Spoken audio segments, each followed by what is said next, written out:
Yeah, that's me. You're probably wondering how I ended up in this situation. No!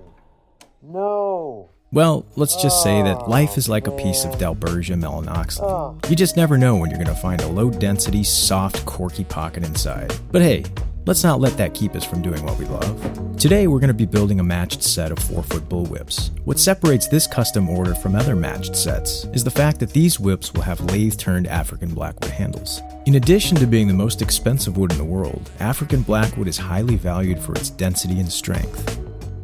It's a wood so dense that when dropped into water, it actually sinks. The tree that produces African Blackwood, Dalbergia melanoxylin, is native to dry regions of southern Africa. The historic use spans over 5,000 years, with perhaps some of its earliest reported uses being from the ancient Egyptians, who used it for artwork, ceremonial carvings, and furniture. Today, its most prevalent use is in woodwind instruments like clarinets, oboes, and Scottish bagpipes. It boldly holds its place as one of the hardest woods in the world. You can't even dent this stuff with your fingernail. My poor lathe tools. Buckle up, fellas. It's gonna be a rough day. Hey friends, it's Nick with the Whip Shop. Welcome back to the channel. Now, I've made quite a few matched sets of whips in the past, as well as lathe-turned handles for my whips. This particular build was a bit challenging because I had to match the second handle to the first handle. The first handle was pretty much routine. I just had an idea in my head of a shape that I like for a handle. And then after I finished that first handle, I had it very near to me and I was constantly picking it up. You'll see me take multiple measurements with the caliper every 10 or 15 seconds as to try to make sure the second one is as close as possible in not only weight, but also shape. Now, as the thumbnail of this video suggests, African Blackwood is in fact the most expensive wood in the world. But don't let that scare you. It is still very much an obtainable wood. So this piece right here is 1.5 inches by 1.5 inches by 12 inches in length. For a kiln-dried grade A African Blackwood piece this size, ready to turn, you're going to be paying anywhere from $55 all the way up to $70. So not cheap, but at the same time, it's still obtainable. Now, I get all of my lumber for turning from a company called Bell Forest Products. They're a company in northern Michigan, and I've been very pleased with the wood that I've purchased from them over the past 6 or 7 years now. African Blackwood is known for having a very deep, rich tone throughout the composition of the wood. Now, if you look here on this particular piece, you'll notice that there is a very bright tan streak that goes along the side here.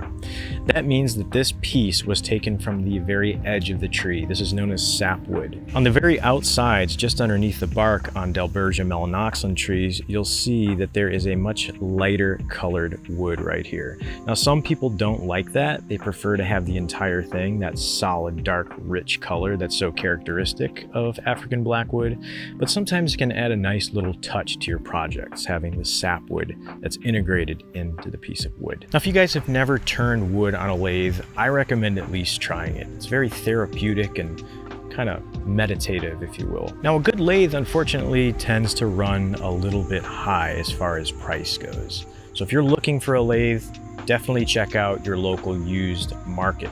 There's a lot of people who buy one, decide they never want to use it, and also sometimes people will inherit a lathe and they say, great, I've got this big piece of machinery, what do I do with it?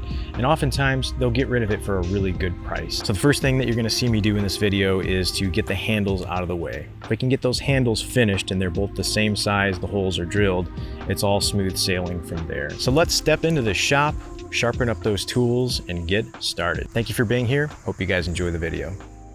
So the first thing I'm doing here is obviously sharpening these lathe tools, and I'm going to actually have to do this several times throughout the project.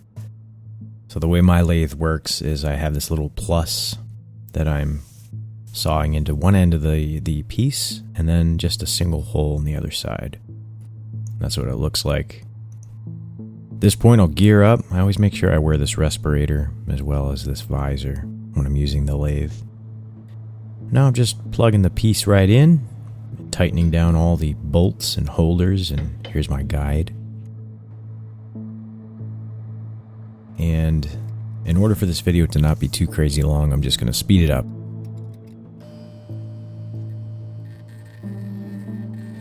And this is just the roughing phase, so I'm just taking this thing from a square and turning it into a dowel. Now I could buy my pieces in dowels already, but you pay so much more. And I, quite frankly, don't really mind just cleaning up an extra mess. Spending a little less money for these pieces. So I had to sharpen my tools throughout this entire project, probably about 3 or 4 times. This wood is so dense. It just really wears down the tools very quickly. So at this point I've committed to where I want the end of my handle to be, and that's sort of dictated by the overall length of these handles. My client requested that these handles be 8 inches in length. So as you can see on the left hand side, that is going to be the end of the handle. Just taking various tools and continuing to reduce the diameter of the piece, as well as kind of working on the heel of this whip. At this point, what I'm doing on the right hand side is I'm creating a reduction area, and that is going to be where half of the nickel silver ferrule slides over. So I want this to be a little bit less than 21 millimeters. So when I cut these parts out of a handle, I oftentimes end up making the diameter slightly smaller than 21 millimeters. And the reason for that is I don't want to take this thing off the lathe, cut the end off, and then have it in a position where I can no longer spin it on the lathe. I err on the side of caution, and I grind this down less than 21 millimeters. So at the end, we're going to have to build it up just a little bit with some hockey tape, but that's okay. Continuing to take measurements, you saw there on the right hand side, I was using the calipers to just look for that 21 millimeter mark.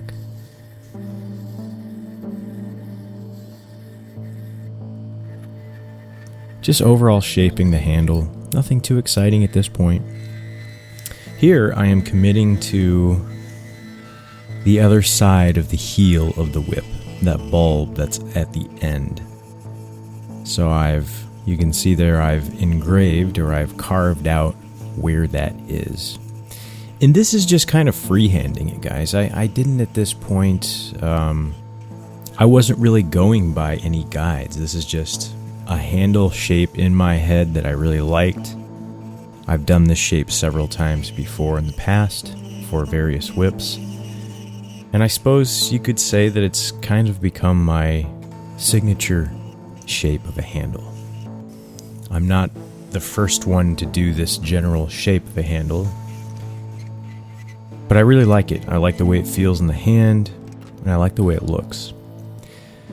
So I skipped a lot of this part because it's literally going from 80 grit sandpaper all the way up to 3000 grit sandpaper. And I did not want to show that entire process in this video. So I'm just going over the whole thing. Really, really coarse grit, you can see right there. And the 80 grit sandpaper really does a good job in, taking out pretty rough spots. I mean, technically the way it works is the more dense the wood is, you have what I feel less room for error as far as roughness goes.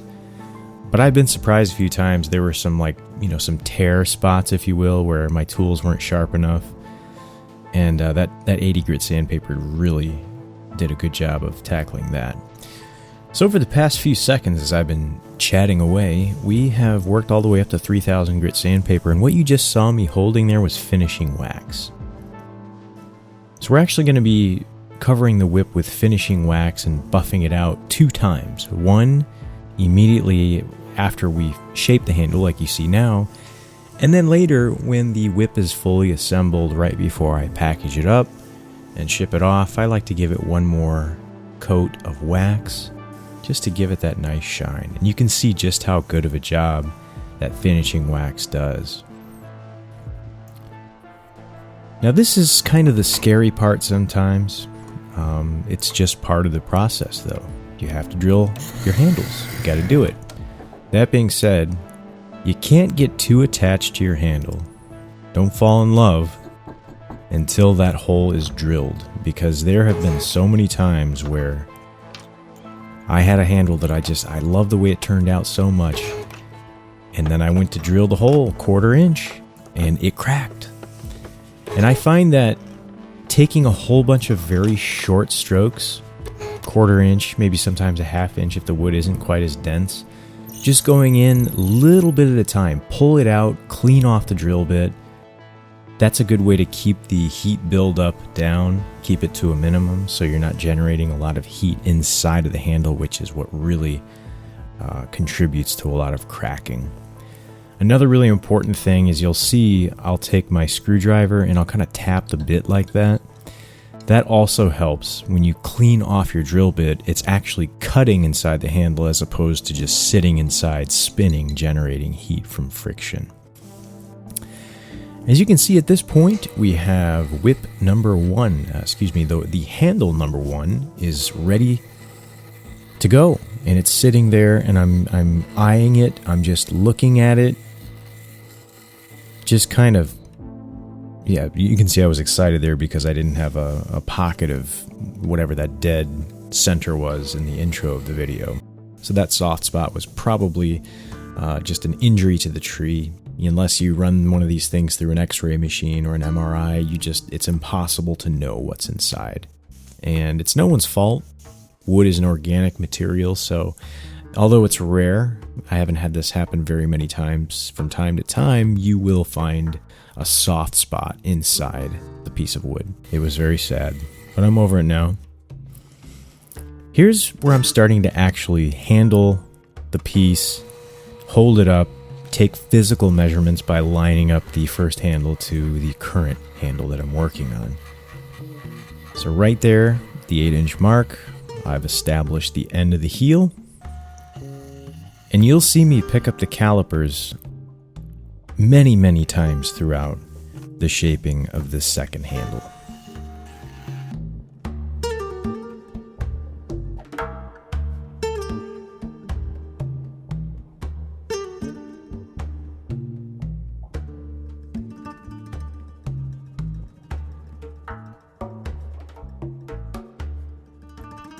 So see, I'm just pretty much everywhere that you see, I have to take measurements. And it's just, it's not enough to eyeball it.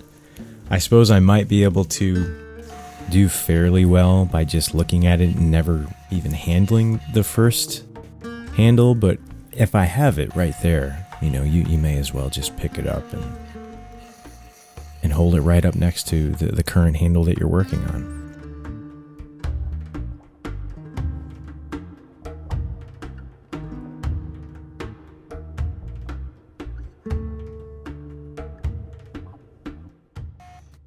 And that part wasn't too bad. I actually found that using the slanted chisel did a really good job of just kind of working that section down. You can see here I am working on the reduction for handle number 2, and again, this is where the ferrule is going to sit. It's really important that the diameter is even. There have been times where I had a slight slant, so the ferrule went on fine at the beginning, but when I pushed it all the way onto the handle, the end was too big. And at that point, it was too late to put it back on the lathe because I had cut off the end piece, the little plus that holds the jig, or the jig, I should say, that holds it in the plus sign there, the indentation. And I had to start over. So now I'm a lot more careful about getting that straight. So here's the part where the handle is really starting to take shape, and so far as it looking like the original handle. Now I know I've said this before on this channel, but there's something that just feels so natural about turning a lathe. I suppose it's similar to if you're interested in making pottery, on a wheel. It probably is the same sort of feeling.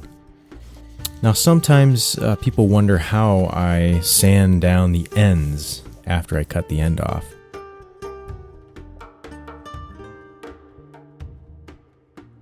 Okay friends, here are our two 8-inch handles, African Blackwood. The first one was routine, but the second one involved so much comparison, holding it up to the current one, the second one, taking the caliper and just doing all kinds of tiny measurements to try to make sure that every square millimeter was the same as the other one. That is about as close as I can get with my experience with a lathe. All right, friends, it is time to assemble the cores for these two 4-foot bullwhips. So what I have here is one core pre-assembled. I'm about ready to show you how I made this. Now when I make a matched set of whips of any kind, stock whips, snake whips, bull whips, I like to do so in a way to where I'm actually building both of them at the same time. In other words, I'll be working on the first belly, I'll braid about 12 inches and then braid up 12 inches on the second one. I'm always bouncing back and forth as opposed to finishing one whip and then building the second one. Some people do it that way, but the way that I work, I find it best for myself personally if I build them more or less at the same time. It really helps me personally with consistency. That being said, we have here, this is a 7-inch piece of 1/4 inch diameter threaded stainless steel rod. I've ground down the tips on one end of each of these rods, and now I have here a 16-inch piece of 3/8 inch sinker cord, which you can get at the paracordstore.com. 3/8 inch sinker cord, 16-inch section right here. Next, we have 12 inches of BBs that we're going to be putting inside of the 16-inch sinker cord. We want a 12-inch section, 1 foot of BBs. Now, we're going to want to fit the end of the sinker cord 1 inch over the end of this threaded rod. But first, I want to show you how I put BBs inside of this thing. So this is a brass tube. Sometimes it can be a little bit difficult to source them. I'll do my best to put one in the link of the description of this video. So what I like to do is I like to slide this in right to where we want it. Now I'm going to slide this in 13 inches because remember, we fit that over the end 1 inch, and there's obviously no BBs in here. The threaded steel rod is inserted 1 inch into that. So that being said, let's slide this up and measure out 13 inches. We have a little ways to go. Just gently pushing this in here. And now let's measure out 13 inches. Still got a ways to go. How does that look? Perfect. Once we have this 13 inches inserted into the sinker cord, what I'm going to do next is grab a lighter, and I want to zoom in real quick for you guys so you can really see what I'm doing.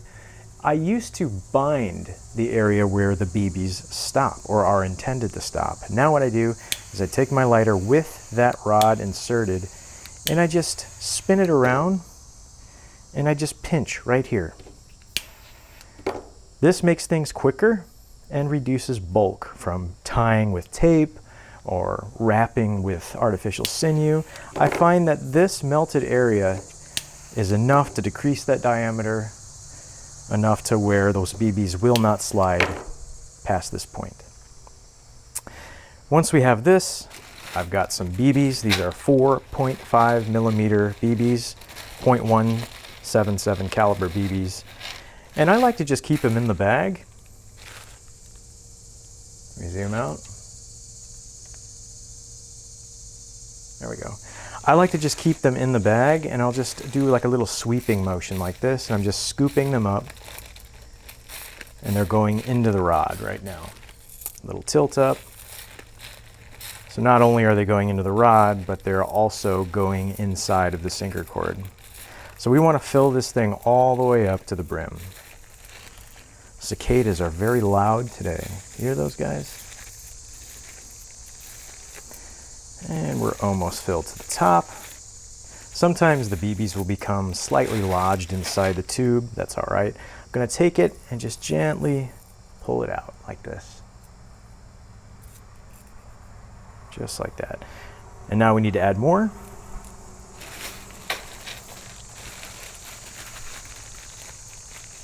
Just scooping them up. just like that. And I'm gonna guess that is enough. So let's pull it out. Oh, we need a little more. Just scooping them up like this. Believe it or not, it's quicker than a funnel. So we want to pull until we have 1 free inch right here. I'm gonna pinch that with my fingernail, put the rest of them back, and this is our 1 inch BB free section. Let's just kind of double check that real quick. I'm gonna snip off a little bit of these tassels here. Next step is to take our threaded steel rod, stainless steel. Now this is really important that you grind this down not only to protect the insides of the whip from sharp edges, but also to help this slide over the threaded steel rod. Threads do not want to allow any material to slide over them. That's one of the beautiful things about threaded steel rod. It gives you that extra purchase, so this core is never going to come off. I'm going to take this and just kink this a little bit, bunch it up, and give it a little twist like that. Now I've tried so many times to actually thread it in, but I've never been able to do that. Now when we pull this taut like this, you'll notice that there's about a 1 or 2 now when we pull this taut, you'll notice that the BBs tend to separate from the tip of the steel rod. What I like to do to combat this is to push all the BBs back against the steel rod, all the way down to eliminate that space. Just using my fingernail to push the BBs back. And we'll be left with a little space at the end now, right here. Just as we did with the lighter beforehand, we're going to find the end of the BB, the last BB, and do the same thing we did. Just a little melt and a pinch, just like that. Melt and a pinch. I have to be careful with my thumbs because I burned my thumb so bad the other day. It swelled up twice its size. Got a little carried away with touching melted nylon material. And there we have it, my friends. 1 inch over the end of this, we have 12 inches of BBs, and they are secured by the melted section at the end. At this point, I want to put this in my vise and wrap with some electrical tape. Once the whip is in the clamp, I'm going to take my vinyl tape and just cover the frayed area like this with a couple of really tight wraps like that. Next, I'm going to wrap that 1 inch of where it slides over the steel, and I'm going to wrap all the way down to where the BBs end. The only thing that this tape is doing is it's keeping all of those BBs in line so that they don't get stacked up on one another. Next thing we're going to do is grab some lacing tape. You can also use artificial sinew for this. And we're going to tightly wrap that 1 inch right there with just a crisscross pattern like this.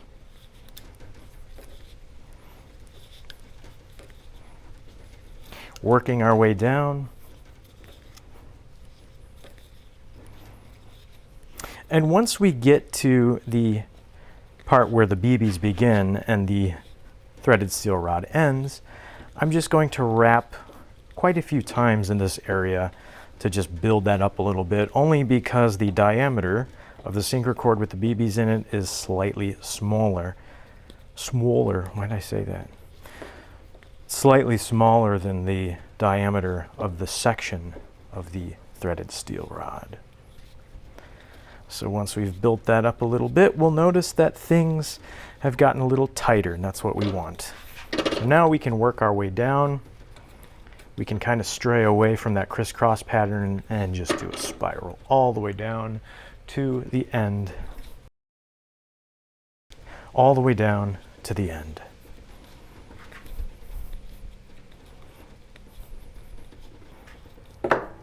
Little snip at the end. And just a half hitch knot right at the point where the BBs end, just like that.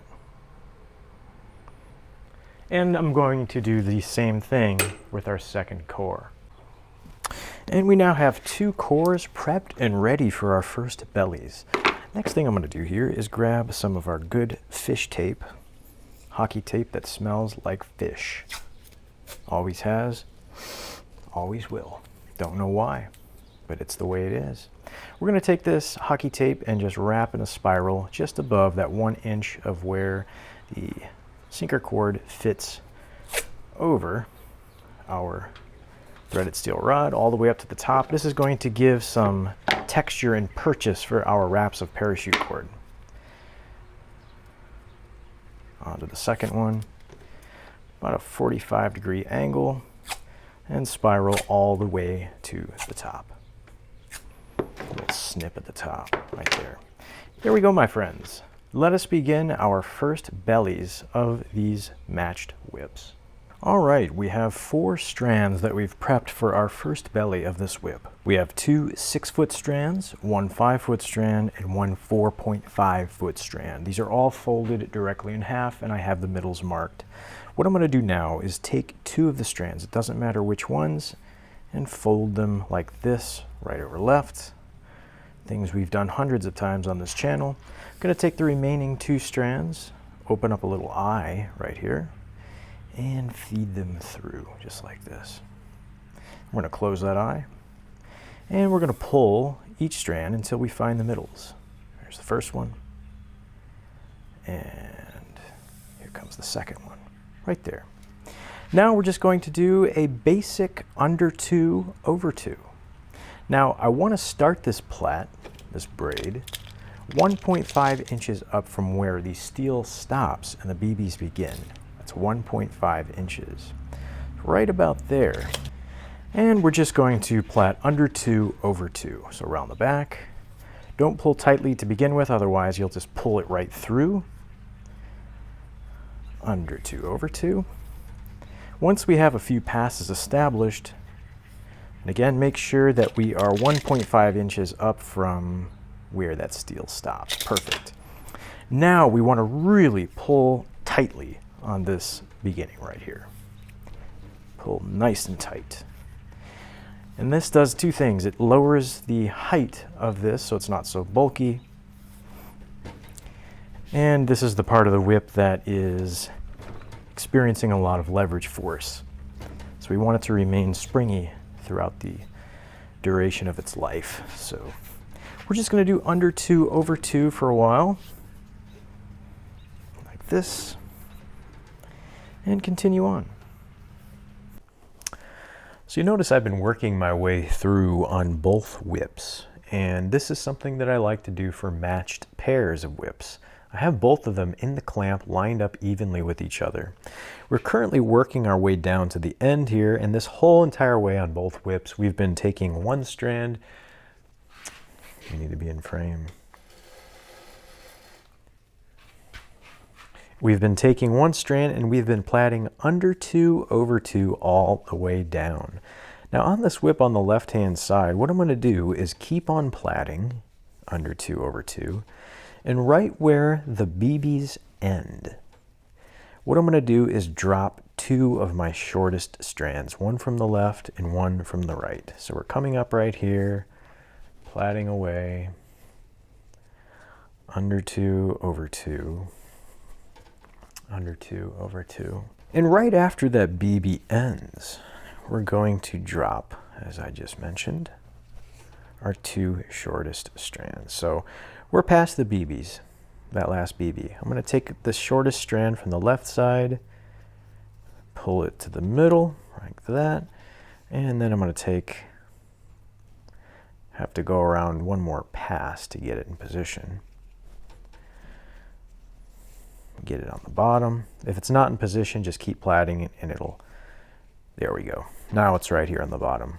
I'm going to plait 1 more over it, 1 more on top of it. Here's the shortest one on the right there. Just going to bring it to the middle like this, pull it, and now we're going to be plaiting under 2 over 1 on both the right and left-hand side.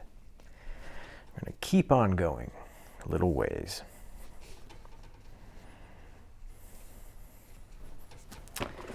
Got my pair of hemostats so I don't lose my spot. I'm going to clamp this right here. I'm going to do the same thing that we just did to the other one. Notice, see, I'm just working these whips together. Work a little on one, work a little on the next one. Just doing everything more or less at the same time. Under 2 over 2, under 2 over 2. Coming up to that last BB. Once we're past it, we'll drop those 2 strands. There we are. Keep her going.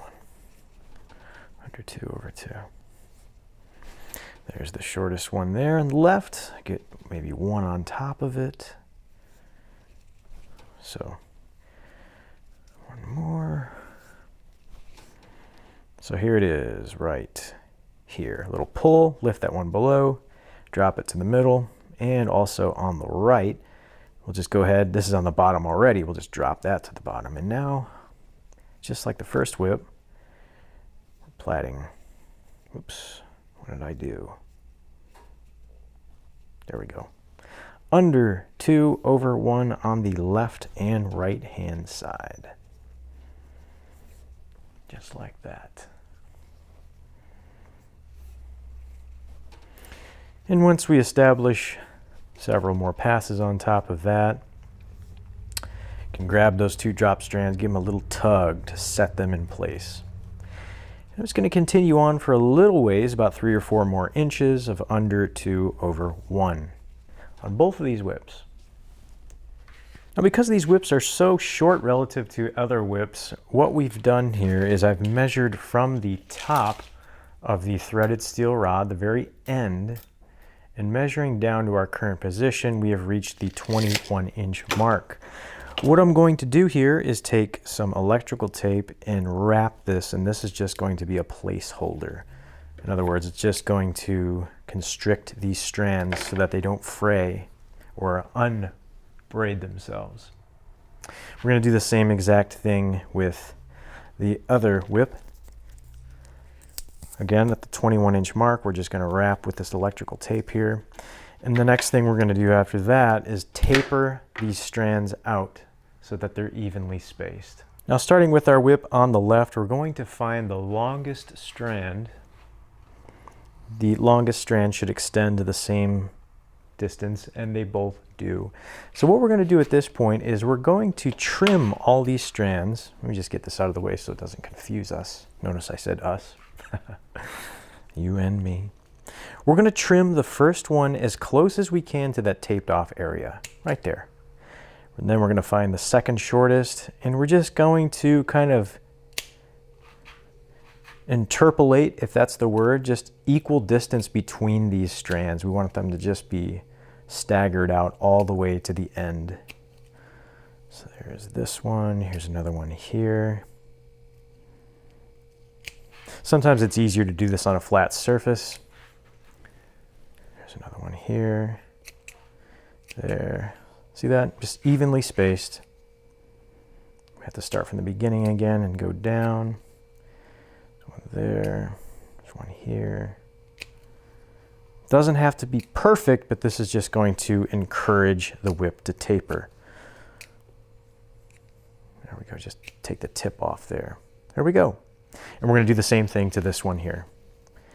Find our shortest one, which is right here. Snip it almost flush with that tape. And just stagger them out all the way down to that longest strand. Another one there. Another one there. Looks good. Here. Here.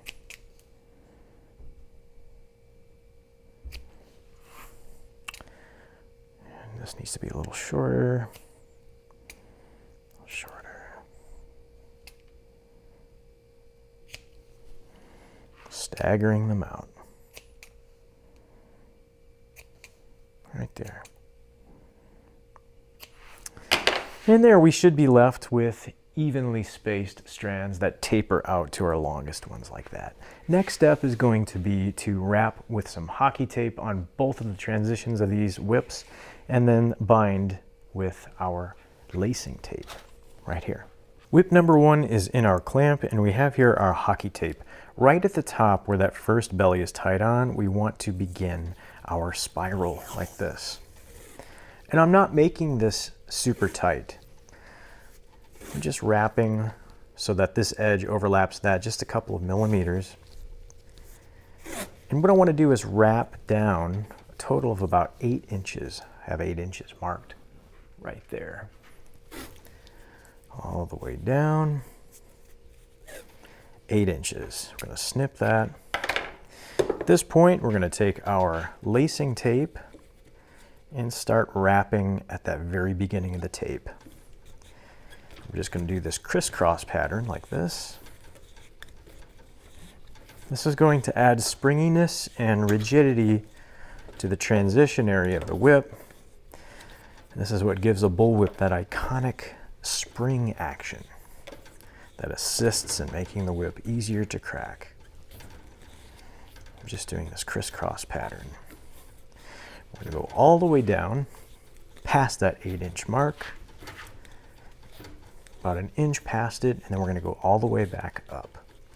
Now, something you're going to notice with this particular build is that we are not wrapping as extensively and tightly as we do with, say, an 8-foot whip. The general rule of thumb I like to follow is the shorter and lighter the whip is, the less binding you need. The way physics works is the more weight you have past the handle, you're going to need more support. In other words, more wrapping, more binding. If you make whips with binding, some people don't. I do. That being said, when there's less mass south of the handle, you don't need as much springiness. As a matter of fact, you can overdo it with shorter whips to where they're too stiff. So I'm just going about an inch to an inch and a half past that 8-inch mark. And now we're going to go all the way back up again. As I'm ascending to the top, to the starting point, I'm starting to wrap a little more tightly, Something, a term I've thrown around before on this channel is tapered rigidity. Meaning when you start here, you wrap real tight, and with each wrap, you just ease it up a few grams or a few ounces. So now we're starting to pull a little harder. And the idea is to get the tension the same in both whips. So if I were to make this entire whip, go to bed, wake up tomorrow morning, and then start the next one, I might be in a different mood. You know, I might be a little angry about something. That might cause me to pull a little tighter. That's why I like to work on whips that are matched pairs. I like to work on them at the same time. I'm in that same mindset, in that same mood, you know? Go down a little bit, and we'll go back up to the top and tie this off, and then we'll do the next one. So all the way past here, just a slight bit above that beginning of that first belly, little half hitch knot. Just making a knot, pulling this through, just like that. I like that. We're going to cut that. We're going to keep this on hand for comparison. Stick our next one in here. We're going to do the same exact thing from the top. Right there. A little snip. Back with our lacing tape. You wouldn't think doing this would make you hot, but it does. There's been times I've come out here, got to work, I was cold, didn't bring a jacket, but within about 10 minutes of wrapping like this, those little micro motions, you know, this, you work up a sweat, believe it or not. Not even pulling that tight. So we're starting to ease up as we arrive at our 8-inch mark, right there.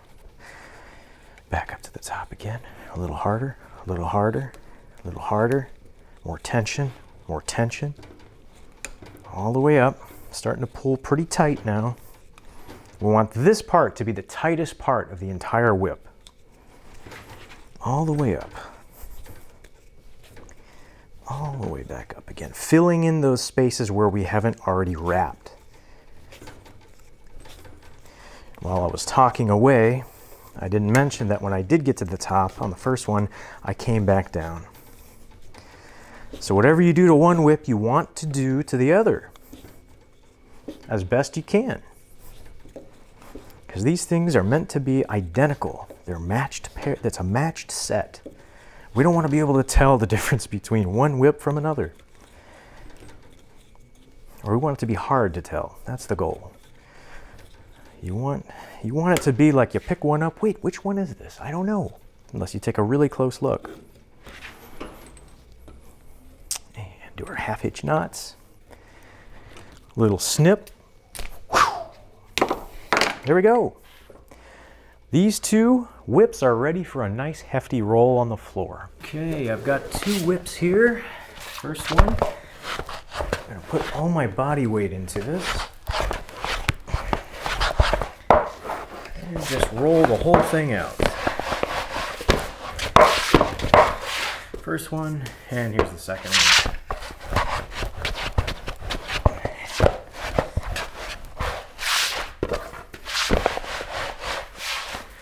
It removes all the gaps from the plaiting and evens things out.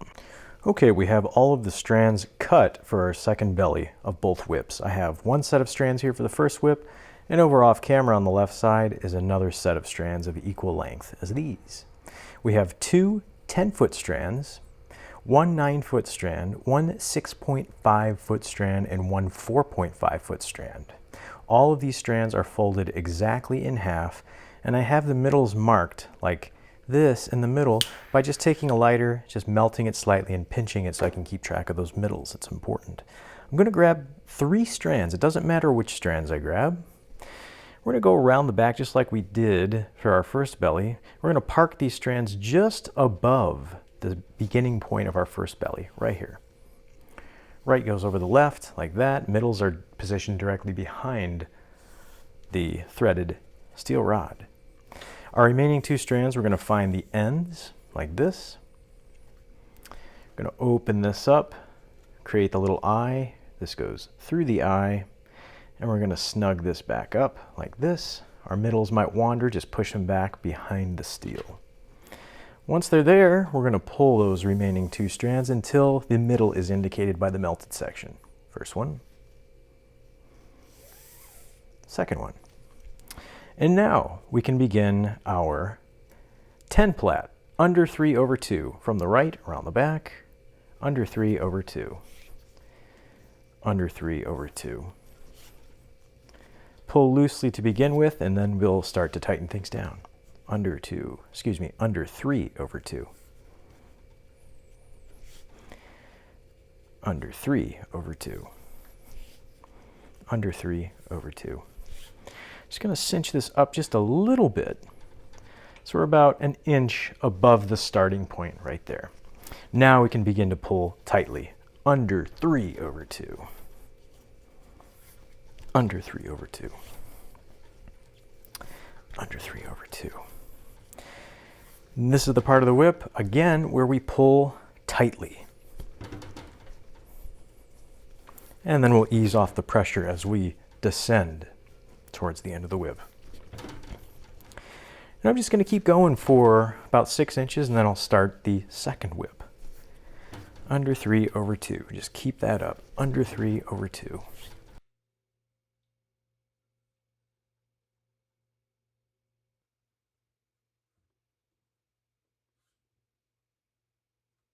Okay, my friends, it is time to drop 2 strands from this whip from where we started the braiding on the second belly. We've reached the 14-inch mark right here, and it's time to drop these 2 strands. We're going to do so by just letting them go and proceed with what's underneath.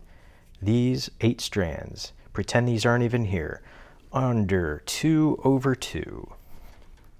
Under 2/2, and that's our new sequence, under 2/2. I'm just going to pretend these strands don't even exist.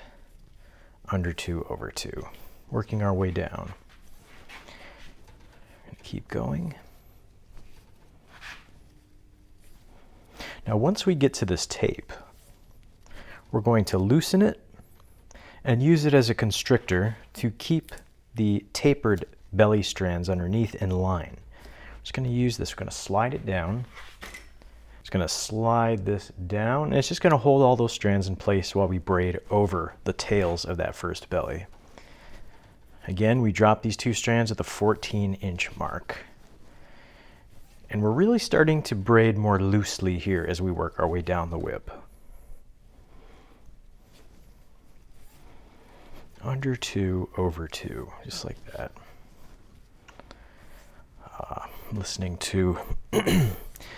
Currently listening to M83, their album called Fantasy, one of my favorites that they've ever released. Continuing down, just moving that constrictor down as we near it. It's just keeping all these strands in line. Just continuing on under 2 over 2. Going to keep going. While we're at it, I'm going to grab this strand and that strand and just snug those drop strands. Continuing to work our way down. Under 2 over 2. Going to keep doing that, and I'll catch up with you when it's time to drop more strands. Okay, we have reached the 22-inch mark right here, measuring from where we started our second belly. And it's time to drop 2 more strands, the same way we did before. These 2 on the top, we're going to let them go, pretend they don't even exist. Now, we're under 2 over 1 on the left and right hand side. Just like that. And as I'm working my way down, I'm just pushing this little constrictor down further as we descend towards the end of the whip. Under 2 over 1 now. And we're going to continue this on for a little ways as well. Meet back up with you in just a bit. We have reached right here the 2-foot mark, the 24-inch mark, and at this point we have 3 strands on the left, 3 on the right. We're going to tape these off, just like this, like we did before. And now we will taper all of these strands out to the 3-foot mark. So from this tape here, we want to measure out all the way to 3 feet, which is right here. And I'm simply going to take my scissors. There's going to be a little bit of waste here. And I'm going to snip all these off, just like that. And now, just like we did before on the first belly, I'm going to taper all these strands out, cutting that first one flush with the tape or near the tape. And one by one, just going to taper these strands out, just like this. Again, you may find it easier to do this on a flat surface. Just going to go a little closer there. Tapering all these strands out.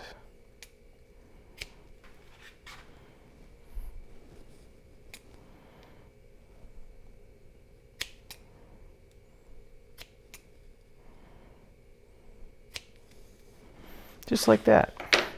Now we can go back and make sure that we tightened all of our dropped strands.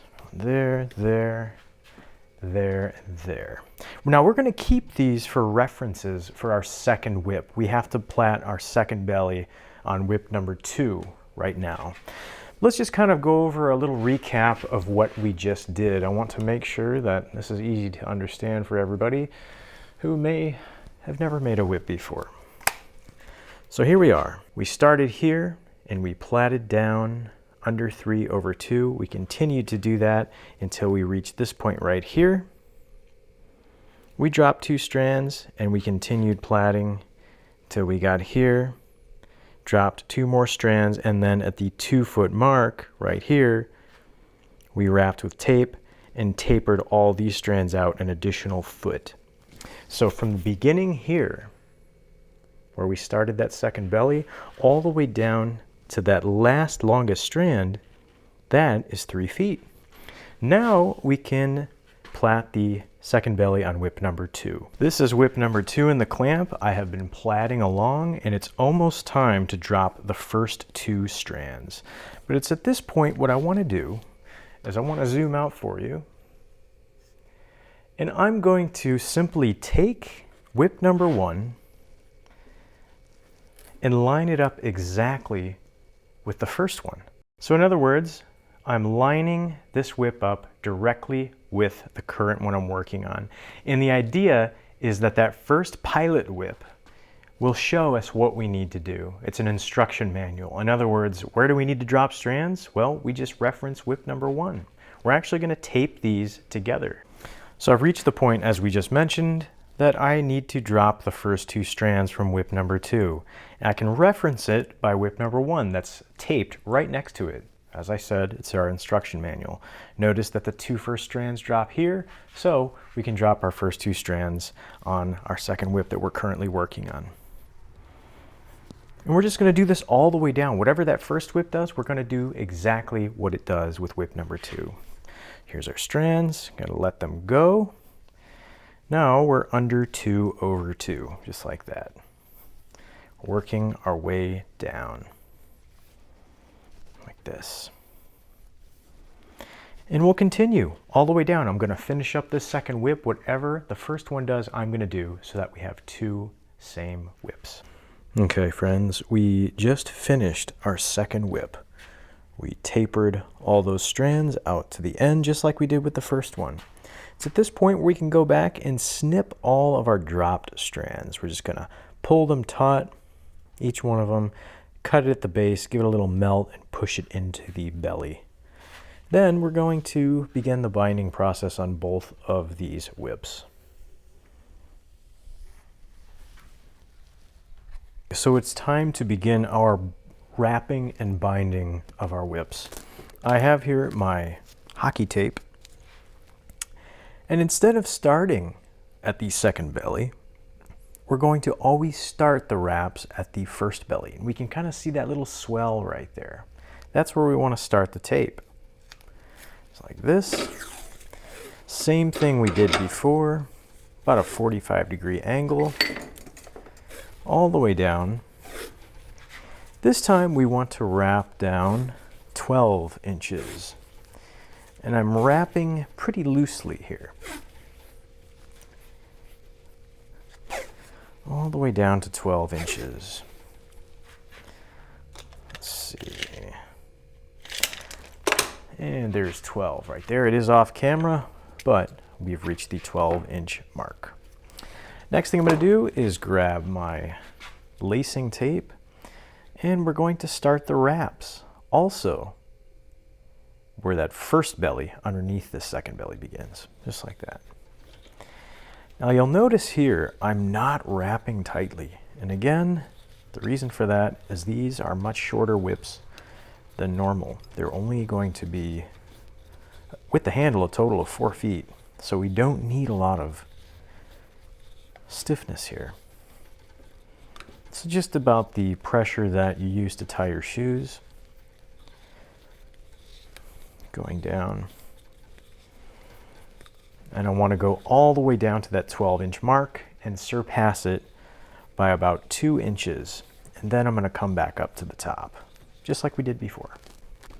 And here we have 2 second bellies wrapped and bound. Again, using the first whip as a reference for our second whip in terms of where to bind and how far down.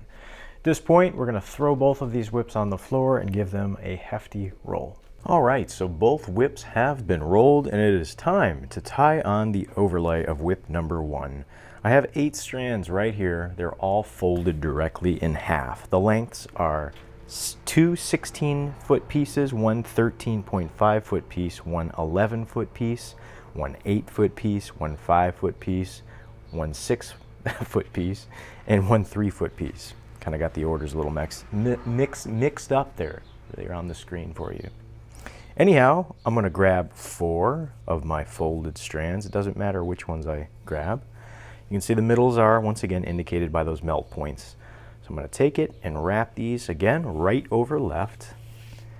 And now we're just going to position these strands just north of the beginning of the second belly.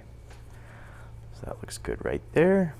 Make sure those middles are behind the steel once again as best you can. And now we're going to take our remaining 4 strands.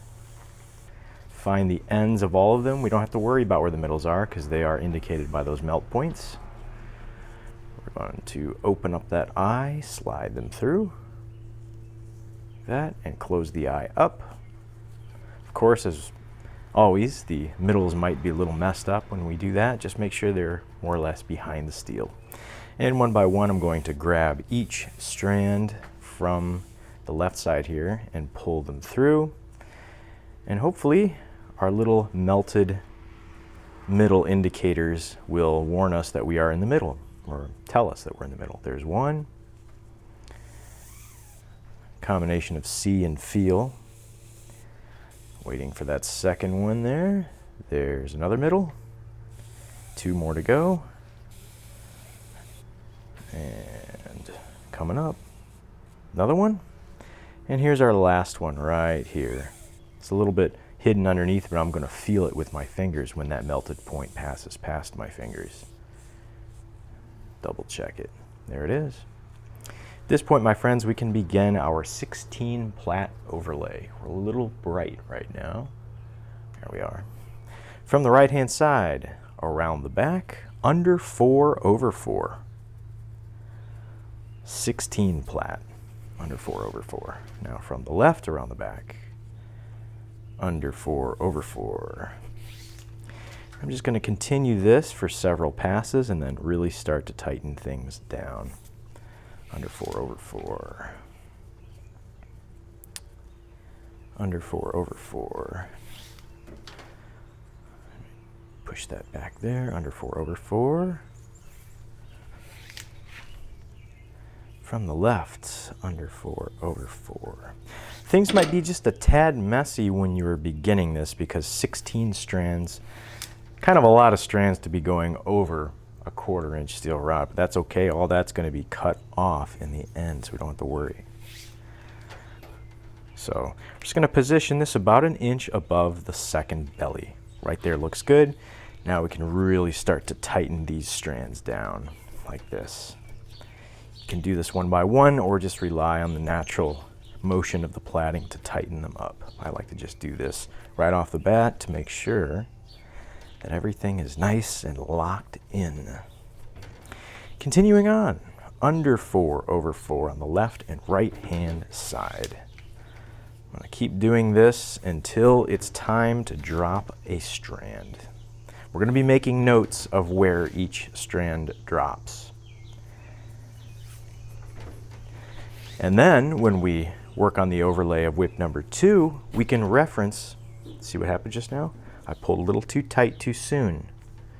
So we got to find, okay, it's this strand here. There's the middle. We got to put it back by pulling that. There we go.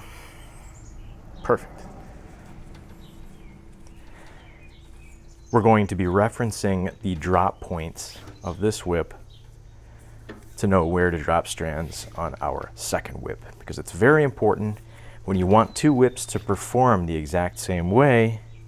They have to be built more or less the same. There's a black-capped chickadee. Listen, listen. Beautiful little birds. I'm just going to continue on, under 4/4. Okay, we have been plaiting under 4/4, 16 plat since the very beginning. Up here, we're going to take a measurement from the beginning of that overlay right there where we tied it onto the steel rod. We have reached the 9-inch mark. I'm going to write that down over here, 9 inches.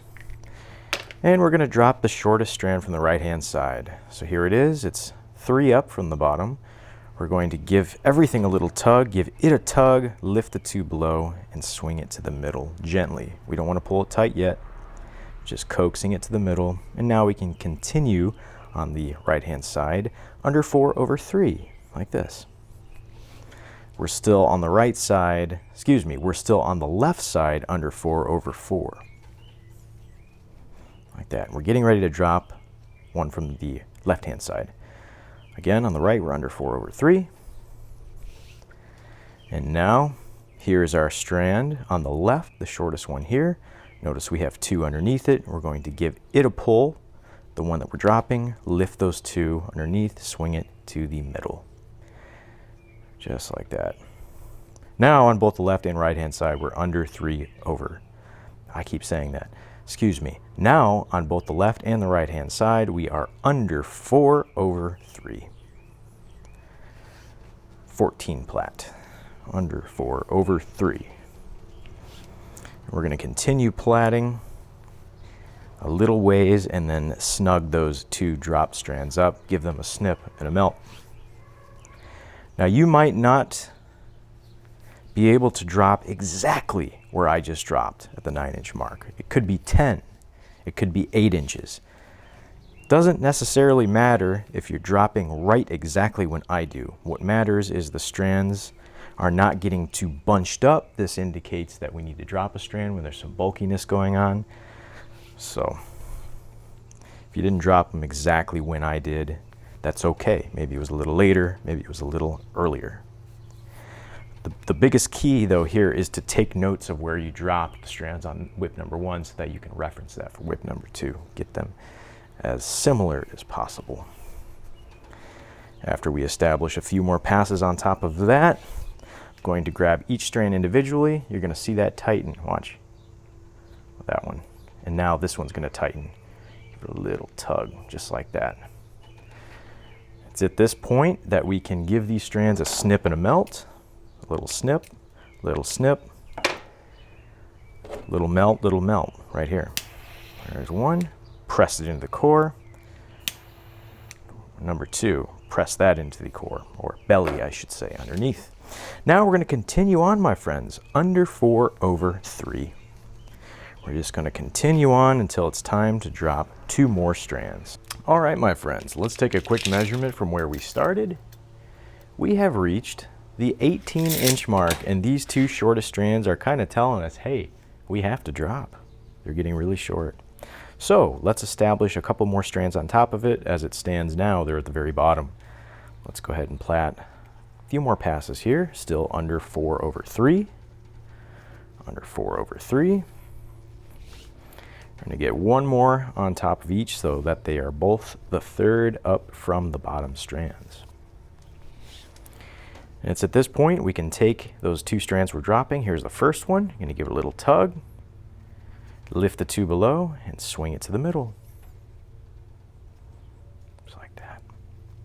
From the left-hand side, here's the strand we're dropping. It's a shorty. Going to give it a little tug, lift the 2 below, and pull it to the middle as well. And let me write down this before I forget where I'm dropping these strands. Right, 18 inches. Write that down over here. 18 inches. And now we can continue plaiting under 3 over 3 on both the left and the right hand side. Under 3 over 3. Coax them to the middle if they try to go to the sides. Under 3 over 3.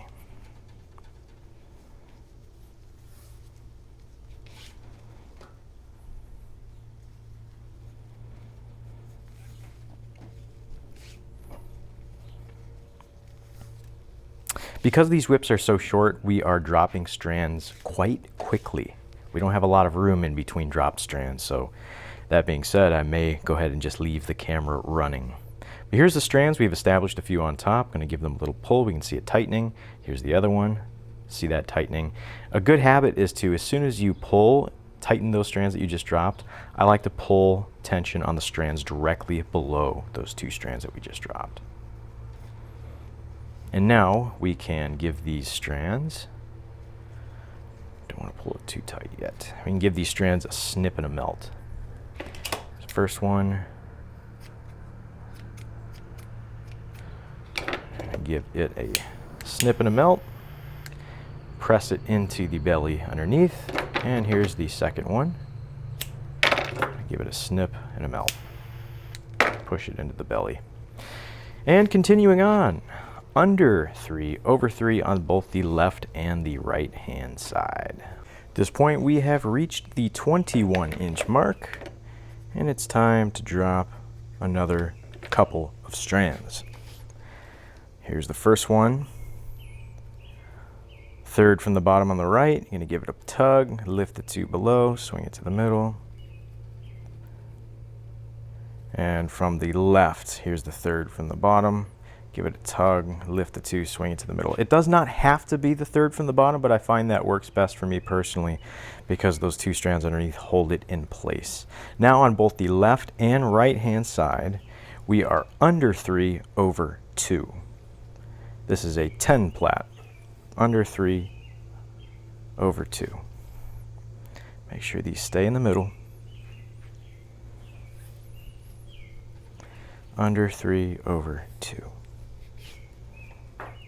And you don't want these to be stacked on top of each other. You want them to just be laying side by side. Otherwise, that tends to create a bulky, bumpy, noticeable area that not only could compromise the whip cosmetically, but it could also contribute to problems with the rollout and overall cracking. So under 3 over 2. Just going to continue that. Looks good on the left and right side. Always kind of referencing the sides to make sure the plaiting is even on both sides. Under 3 over 2. Under 3 over 2.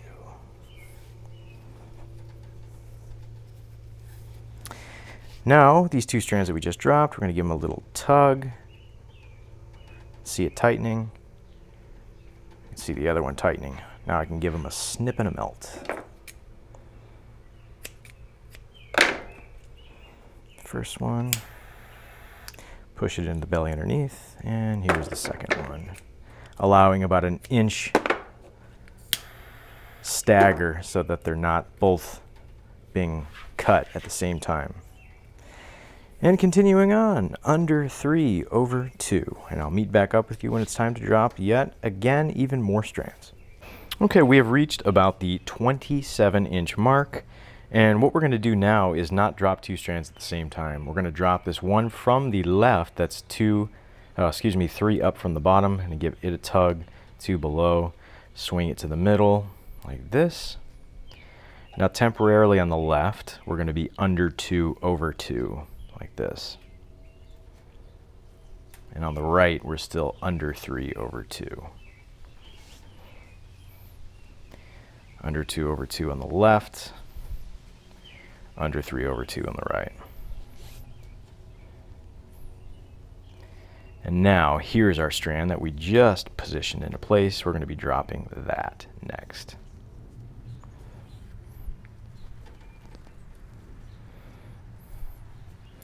Under 2 over 2 on the left, under 3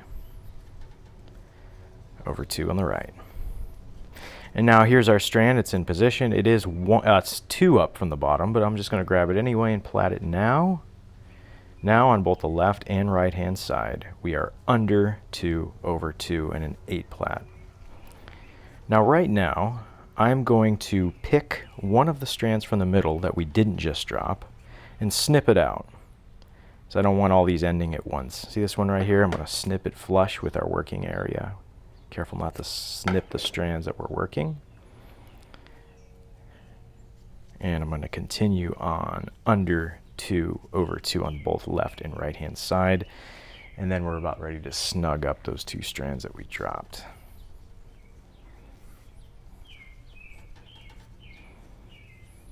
And we'll do that now. Number 1, you can see it pull. Number 2, you can see that pull as well up there. Going to give them a snip and a melt. Number 1, little melt, push it in.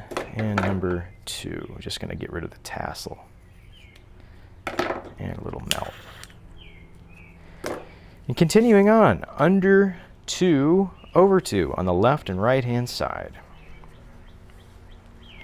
Continue this on for a little ways, and I'll meet back up with you when it's time to drop more. We've reached about the 34-inch mark that I'm about ready to write down. 34 inches. It's time to drop more strands, my friends. So we have here one from the right side. It's second from the bottom. And give it a pull, lift the one underneath, and swing it to the middle. Now we're dropping strands into the core, which will become the core. Now on the left, we're under 2/2, and on the right, we are under 2/1.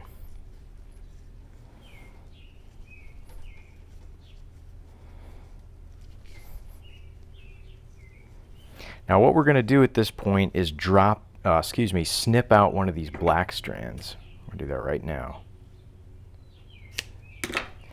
And right after we do that, we're going to be dropping a strand from the left-hand side. This is all taking place at about the 34-inch mark. Here it is, second from the bottom. I'm going to give it a pull, lift the one underneath, and swing it to the middle. Now on the both left and right side, we're under 2/1. Under 2/1.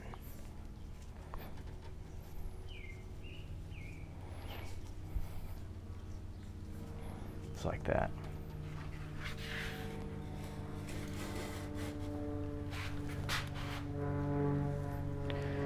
Here is Cirrus. Beautiful airplanes. And now, after we establish several passes on top of that, we're just going to pull those snug. 1, 2. After that, we're going to snip one out. And this isn't exact science at the end of a whip when we're nearing the end like this. We're just trying to make it so that the taper is as good as it's going to get. It might be a little different from for you, you know. There isn't an exact rule. We're just trying to make this taper in a uniform, linear way. That's all we're doing.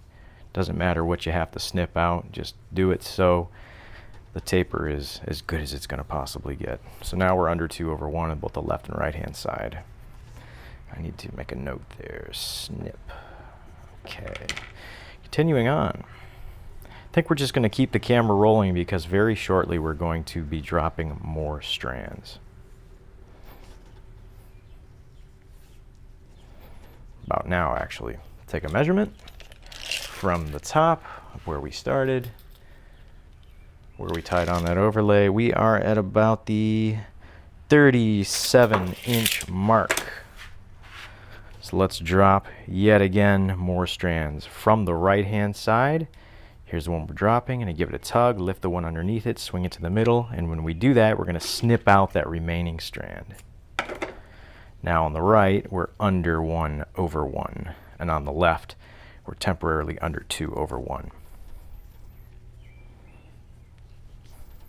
I still think that making short whips is harder than making longer whips. Not because of the time, of course it takes longer to make a longer whip, but dealing with taper and timing the drops right on a short whip is still a challenge for me. I can do it, but it takes a lot of a lot of mental energy and a lot of measurements to know so that there isn't an abrupt drop off, so on and so forth. So overall, I prefer making longer whips. Whoa, camera almost just fell over, guys. The whole thing.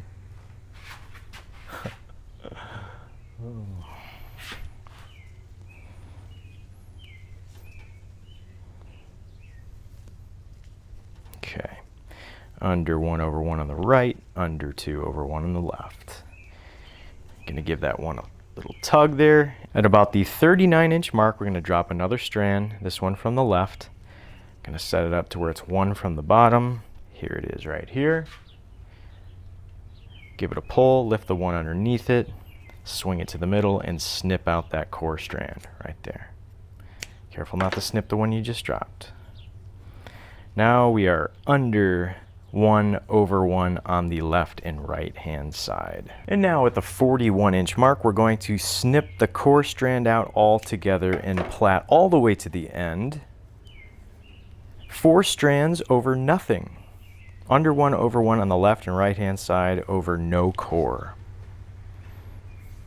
And we're going to do this all the way to the end of the whip, but we're not going to tie on the fall just yet, and I'll show you why. Under 1/1. I'm just going to continue that on for a little ways, and then we're just going to tie it off and then plait the second whip following the little notes that we made for the drop points.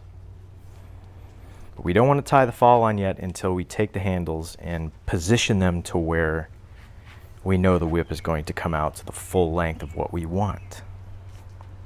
Under 1 over 1, under 1 over 1.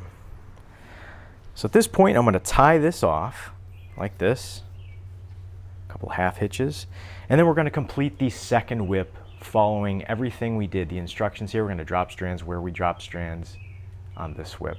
And then we'll have 2 whips that are almost done. Meet you there. Okay, so we finished our second whip right here. We have them both side by side. And again, we did not finish the plaiting. We didn't want to go the entire 4 feet just yet. And the reason for that, I'm going to show you right now. First, we have to trim this area right here on the overlay, and we have to fit our handles before we can finish the entire length of the whip. This will make it an accurate length. In other words, I could finish this whip, but then when I put this handle on after finishing the end of the whip, it might come out a different length than what we want. So let's address this first. What we're going to do now is we're going to position our 21 millimeter ferrules onto our whips right here. Now we want to push them. First off, we want to have them even, but we want to push them right where things start to snug up just a little bit. In other words, right about there, right when it starts to get tight. You want to push maybe a millimeter past that. Same for this one. So right about there. That's where we want them. Notice the ends of the handles. These are the same length, so that's where we want those. At this point, we can take some electrical tape and mark where these ferrules are going to be. So I'm actually just going to cut a piece like this. And I'm going to give these one more look, again, to make sure they're where I want them to be. Lining up the ends here. Just make a little adjustment to this one. You can kind of decide where you want your ferrules. I could push them a little bit further forward, but it's personal preference. Some people like their threaded steel rod to protrude past the transition a little bit. If you wanted it to be more right when the handle ends, you could actually push these further forward. It's personal preference. That's where I'm going to keep them, right there. I'm going to back this off just a touch. And we want them to be even, so that looks good right there. Now I'm going to take my electrical tape and mark this way. And I'm going to wrap this tape all the way around, making contact with the overlay. And this is going to mark where the ferrules are going to be resting. This will all make more sense as we progress through this segment of the tutorial. I'm going to flip it over and inspect for flushness. That looks good. Once that's on there, I'm going to compact it with my hand a little bit. I'm going to pop that ferrule right off. We're about to do the same thing with our second whip. So let me take another piece of tape. Pull that off.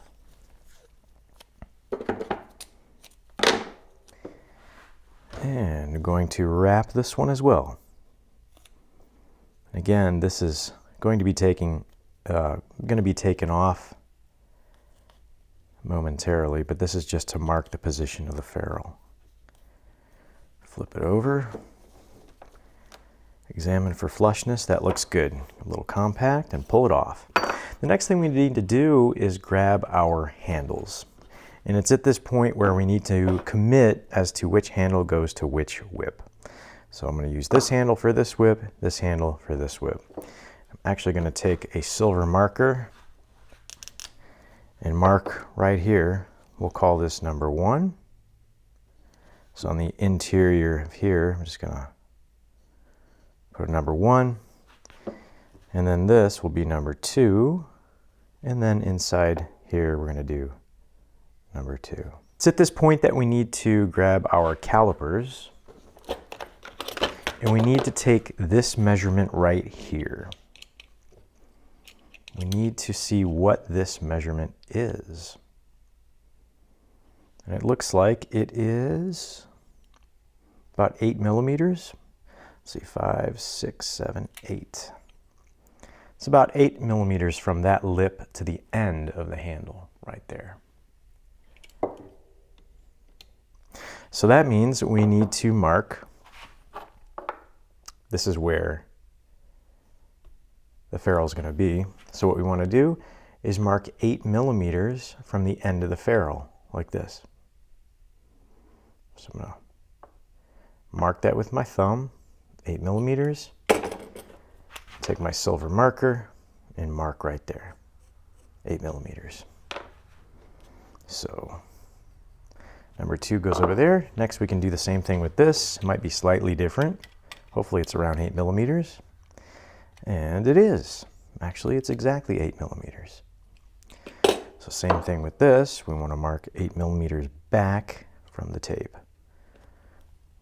which is right there.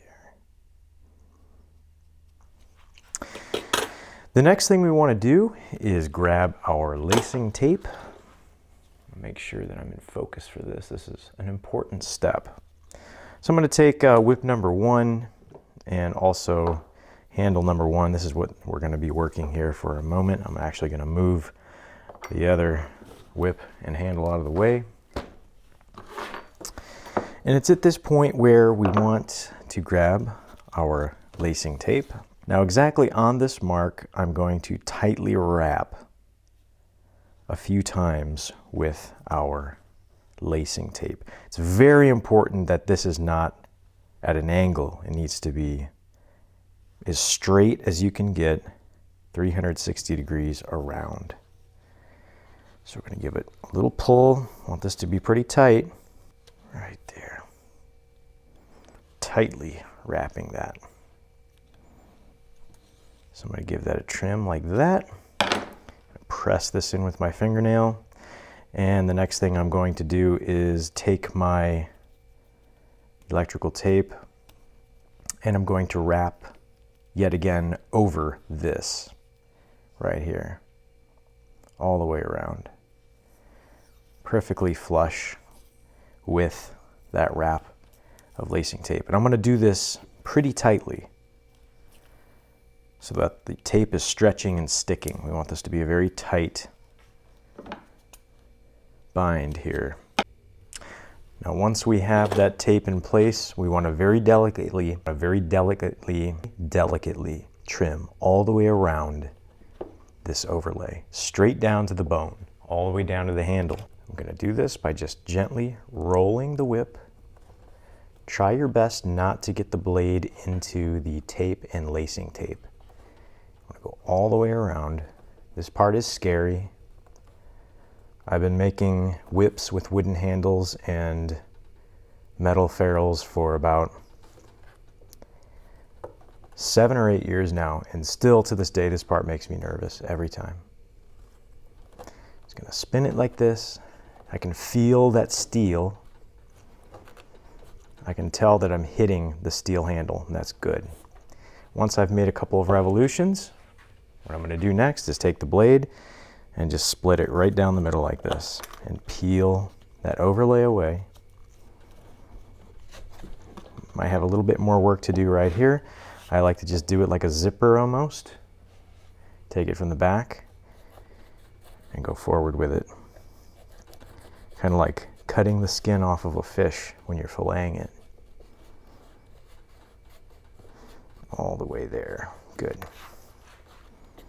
Turn it, peel it. Might need to go around one more time. You can hear a little crunch there. All the way around. That looks good. I can feel it. Should be able to spin that and pop it right off, just like that. Now this is kind of a crucial point, a critical point rather. I'm going to take some of this hockey tape. I'm going to wrap it around my index finger. And this is going to protect my finger from melted nylon because we're about ready to melt all the way around there to seal it off. That's good like that. Take that lighter. I'm just going to sear this. Give it a little wipe, melt, wipe. And what we're doing is we're melting this area so that all of those fibers are being melted together.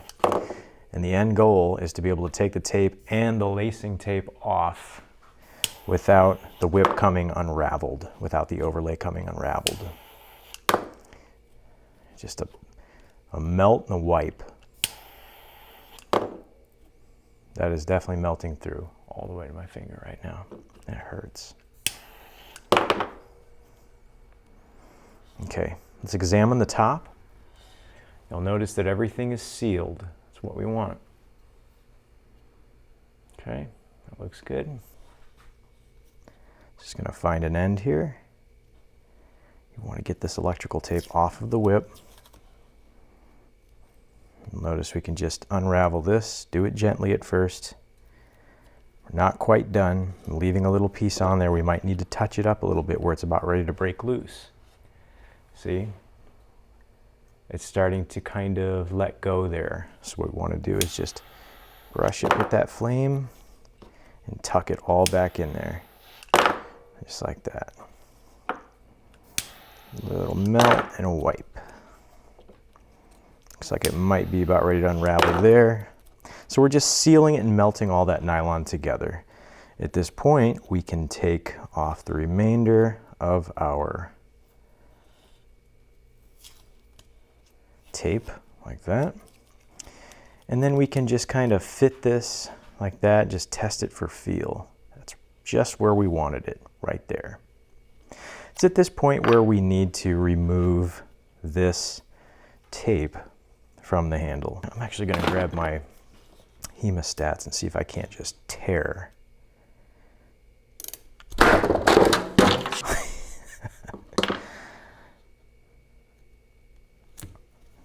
There's a starting point there. We can spiral it to remove this hockey tape. I didn't need to go this whole way, did I? There we go. Take our razor blade, let's remove this. Probably just spiral this off. And that's what we want right there. At this point, what we need to do is trim off any excess on our steel rod. So notice we've got a little bit of trimming to do, not a big deal. What we can do is measure how far in this goes. I should have kept tabs on this, but I did not. I'm just gonna take this brass tube here, and I'm gonna mark right there. So from there to there, that's how long this rod needs to be, maybe several millimeters shorter. So I'm gonna grab a marker, I'm gonna line this up with this.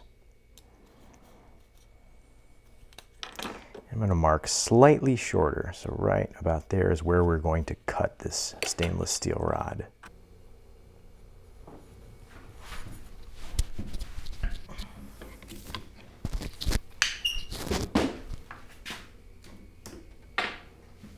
Very good. So at this point, we can see how things fit. I'm gonna take my handle. It should be a perfect coupling. Let's see what happens. Right there. That's exactly what we want. And when I take this off, I take the ferrule off as well, put the handle back on, you can see what's happening underneath the ferrule. You'll notice that the diameter, the outer diameter of the overlay, is the same as the diameter of this reduction here on the handle. So this one's looking good.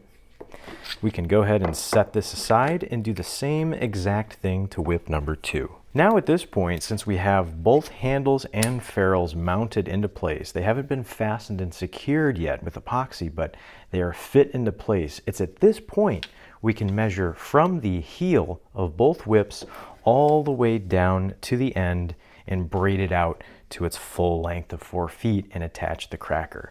We had to wait on braiding this out all the way until we fit these into place so we could take an accurate measurement.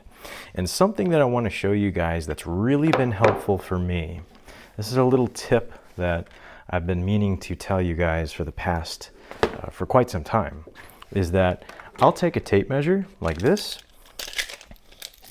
and I will measure from the heel. Let's say, just go down the whip, and I'll mark a point. Like I'll say, oh, 3 feet sounds good. So I'll mark 3 feet with this electrical tape. So this becomes my new reference point. I know this is 3 feet. Matter of fact, I'm going to mark it 3 feet. So because I know that's 3 feet, as I'm finishing up the whip, maybe on longer whips we would still have several feet to go. Instead of measuring every single time from the beginning, we can just use this as a reference. So if we want the whip to be 6 feet, we just say, oh, there's 3 feet there. I need 3 more feet to make a 6 foot total length for this whip. So that's a helpful little tip that I've been doing. And then of course, when you're done, all you have to do is take your electrical tape off.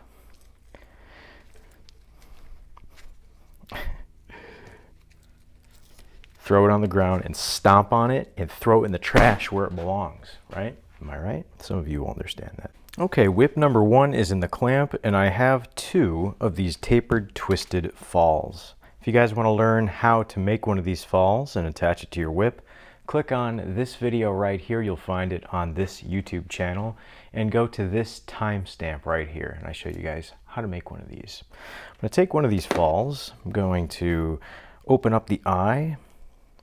I'm going to slip it over the end of our whip that we have measured all the way out to the full length that we want, which is 4 feet.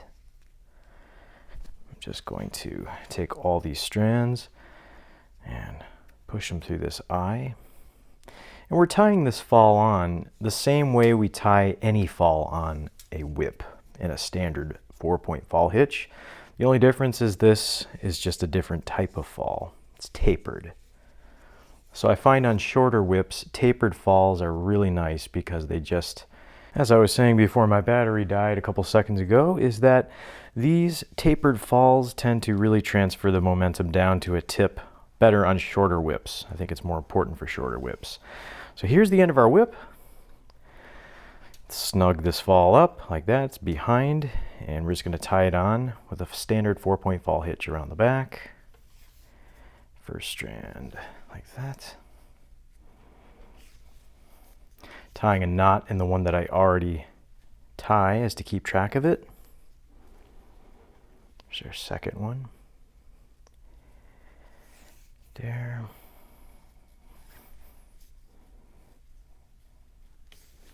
Give it a knot as well. Strand number 3.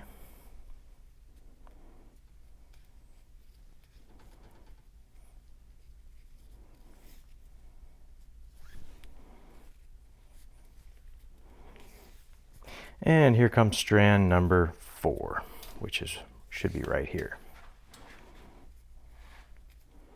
Just basic half hitch knots through this loop.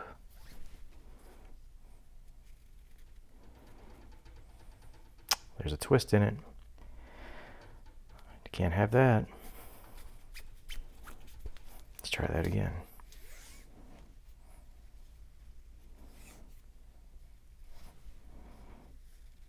There we go.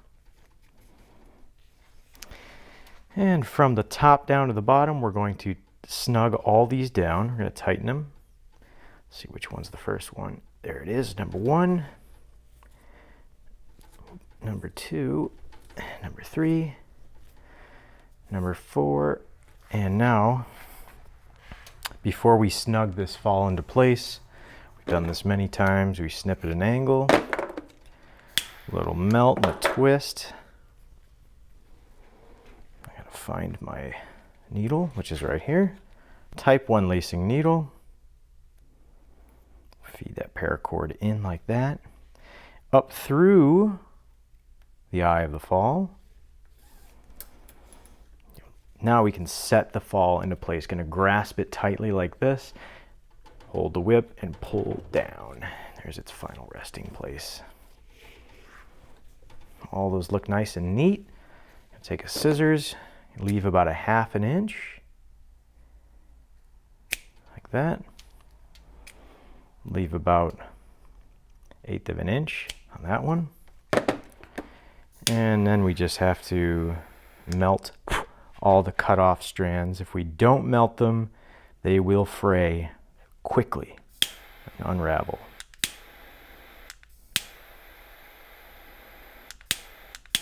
There we have it, my friends. We're going to do the same thing that we just did to this one to our second whip, and we can move on from there. Okay, I have some paraffin wax heating up in the corner. We will be dipping the whips in the wax.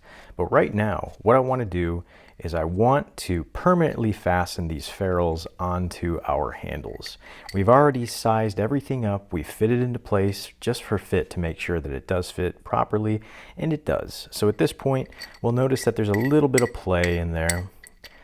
And all we're going to do is I have here some very, very small strips of hockey tape. I'm going to put one there, and I'm also going to put one on the opposite side just to give us a snug fit. Put that right there. Now let's see how it fits. Much better. That's a nice snug fit. At this point, what I want to do is I want to take some 2-part 5-minute epoxy, and we're just going to mix the tiniest bit together, just the smallest little batch you ever saw in your life of this stuff here. A little drop right there. Another little drop right there.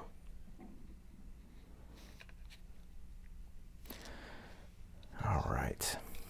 And we're going to mix this together really well.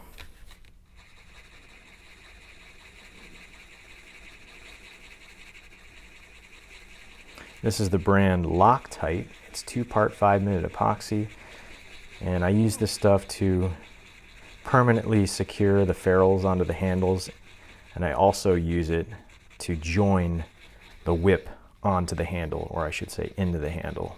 This stuff is strong. I believe it's 3,400 psi.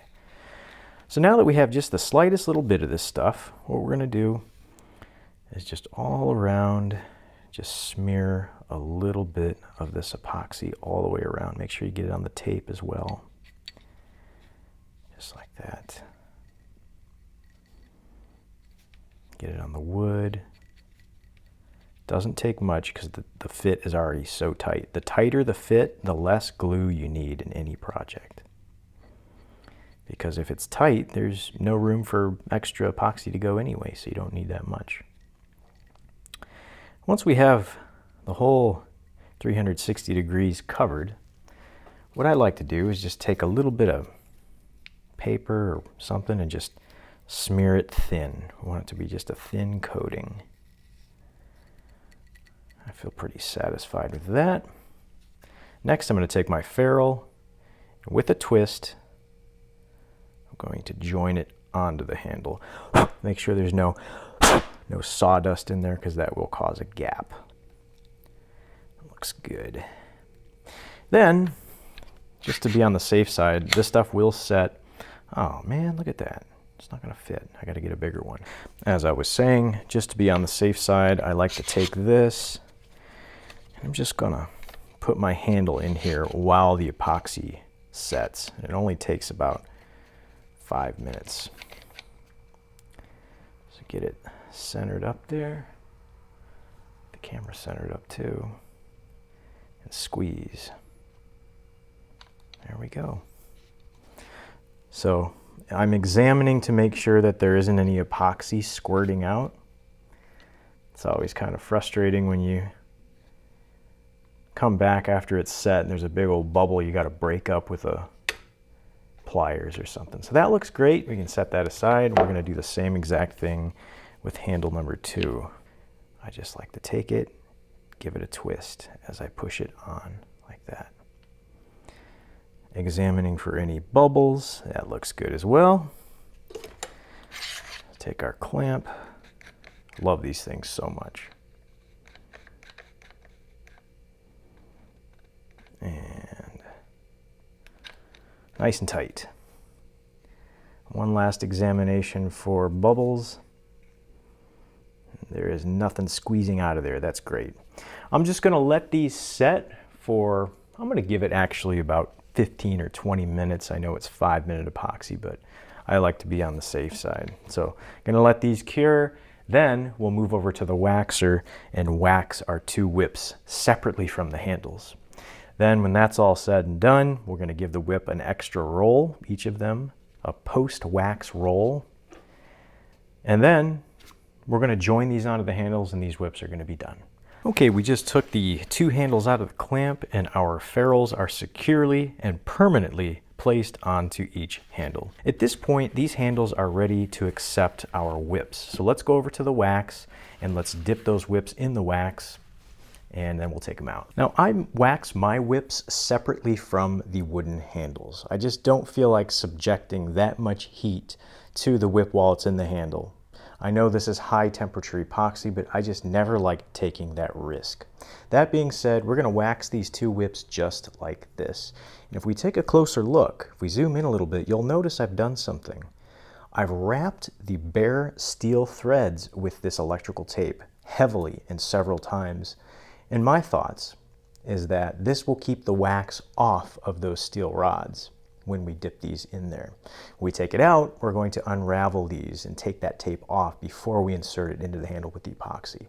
And I have a hunch that if wax got on these threads, it might compromise the bond between the threads and the inside of the handle. I don't know, I could be completely wrong on that, but I've always liked to err on the side of safety. So you can see I've protected those threads with some electrical tape. That being said, let's get a temperature reading on this wax and give these bad birds a dip. Waxing a nylon or synthetic whip is something that we do in order to not only make them water resistant, make the water shed off of them, but it also helps tighten the strands and gives the whip a little bit of extra weight, ultimately leading to easier cracking. Now, I'm using paraffin wax here. This is just straight paraffin wax, the kind used for candles. And my target temperature that I'm looking for is around 210 to 220 degrees Fahrenheit. And for my friends not in the States, that is around 100 Celsius. So we're sitting right now at about 216 degrees Fahrenheit. We are waxing these whips right now. Going in. You're gonna see them bubbling around in there. And that is all the bellies of the whips, including the overlay, that's all that paracord soaking up the wax. So we're gonna let them sit in there for about 3 or 4 minutes and then take them out and wipe them down with a rag.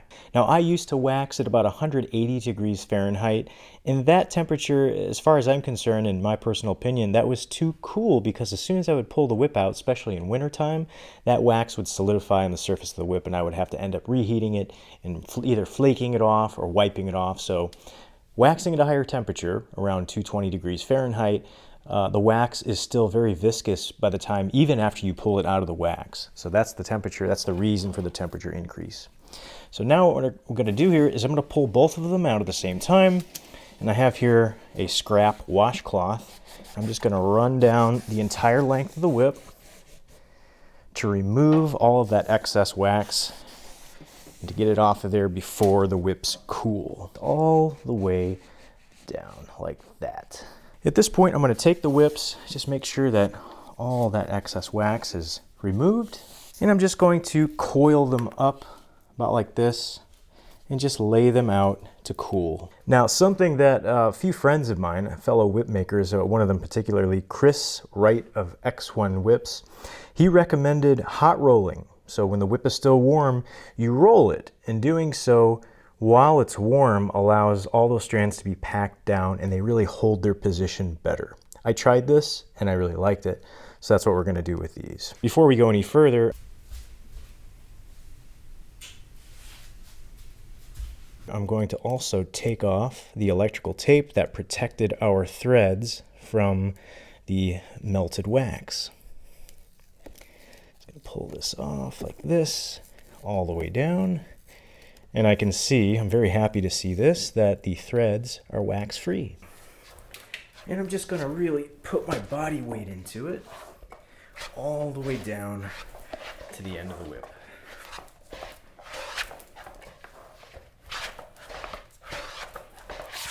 Once I get halfway done, I can start at the end and work my way up.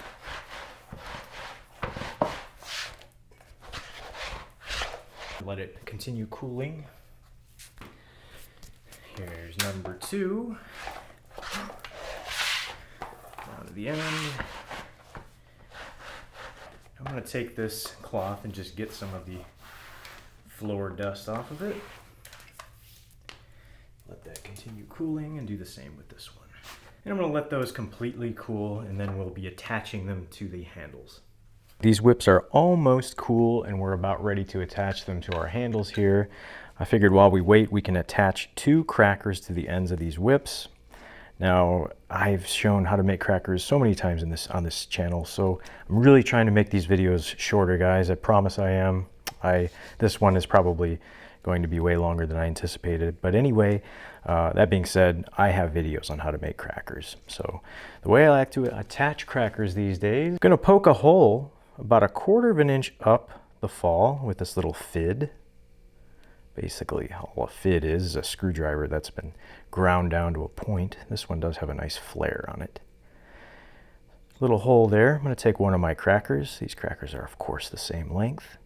Poke it through, open up a little eye, and then pull the entire cracker through that eye, and then pull this tight like that. Now, I like to give it one more wrap. So around, this is a 1/2 hitch knot. This is the same type of knot that we tied our fall hitch with. And then we just bring it around to the front like that. Give it a swift tug. That one's done. All the way down, just past that first wrap. Swift tug, and our crackers are on. Simple as that. At this point, it's time for the moment of truth. Let's attach these purple whips to our African Blackwood handles. So before we do this, I want to do one last test fit to make sure everything is where we want it. Perfect, just like that. We can take that back out. Make sure our threads are clean. Of course, make sure that there's no debris inside of the handle. And at this point, we're going to take some 2-part epoxy and 50-50 by volume. So there's a nice amount there. There we go. That's nice and mixed up. And all we're going to do is just take our epoxy like this and coat our handle like this. You want to get all of these surfaces, and it's not going to take as much as you think. There isn't a lot of space in between the walls of the inside of the handle and the threaded rod, so it doesn't take much. I know it feels like it takes a lot, but it doesn't. All that really matters is that we just cover the entire thing like this. And when we plunge this into the handle, it's going to automatically kind of spread itself out. So there we go. Here we go. In we go. You can hear the little air bubbles coming out. And I like to just thread it to really spread all that epoxy inside. See, there's some hydraulic resistance going on there. See that? It's fighting me a little bit. It's okay. I'm going to do this a couple times. So just like that, all the way. That's where we want it. And I'm going to bring your attention to these couple of clamps that I have right here. So this goes vertically. I know this isn't the best view of this. I'll show you in a moment. Let me just get this clamped in. This will all make sense in just a second.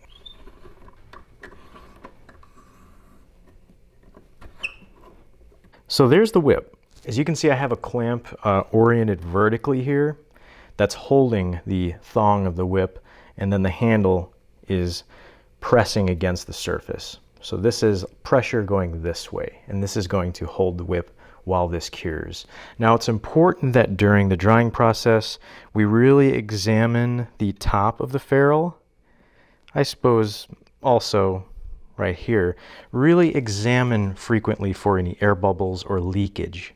There'll sometimes be a little pocket oozing out, and if that happens, just take a little bit of the isopropyl alcohol, a little washcloth, paper towel, and just wipe it right away. But that's looking good. I feel good about that connection. We're just gonna let that whip sit overnight. Now we're gonna do the next one. Now this is a little bit, it's not ideal. I've been doing this for years. What I'd really like to do is modify one of these things so that all I have to do is just put the whip in it and then just squeeze it like this. That's probably what I'm going to end up doing. I'm going to make a visit to Harbor Freight, get a couple of these things and modify it so this plugs right into the whip, and that'll be a lot easier for the curing process. So I'm going to do the same exact thing I just did on whip number 2 and put that in that clamp, and then I'm going to bed. Okay, so both whips are secure, and this is the point where we can breathe and be like, whew, great. Once they're in there, the glue is drying right now. We're just going to let these 2 whips sit overnight, even though this is 5-minute epoxy. I like to be on the cautious side. Just doing some last second observations. Make sure there's no air bubbles coming out anywhere. Make sure those ferrules aren't moving on us. They're not. Okay guys, I'm going to bed. I hope these whips sleep well and dream about manatees or something.